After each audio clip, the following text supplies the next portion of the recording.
السلام علیکم ورحمۃ اللہ وبرکاتہ۔ سوال پوچھا ہے مفتی صاحب، قربانی کے جانور کا چمڑا یعنی کھال، اس کا بہترین مصرف کیا ہے؟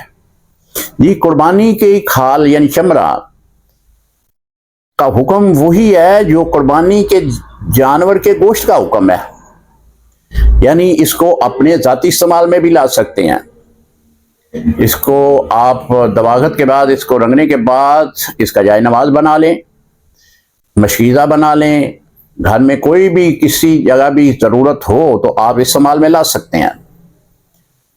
اگر آپ نے کسی کو دینا ہے تو پھر دینی مدارس بہترین مصرف ہے، جہاں پہ طلباء درس نظامی اور حفظ قرآن کر رہے ہیں، ان مدارس میں کھال کو دیجیے گا، کیونکہ طلباء جو ہیں ایک تو دین کے طالب علم ہیں، دوسرا یہ مسافر بھی ہیں، تیسرا یہ مسکین بھی ہوتے ہیں، تو آپ ان کو دیجیے گا۔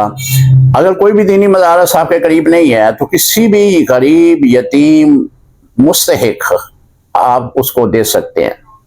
قربانی کی کھال کو معاوضے کے طور پر دینا جائز نہیں ہے۔ اگر کوئی جانور ذبح کرنے والا یا گوشت بنانے والا یہ کہے کہ میں کھال لے جاتا ہوں، تو آپ اس کو کھال نہ دیجیے گا، کیونکہ معاوضے میں اس کو دینا یہ ہمارے فقہا نے منع لکھا ہے۔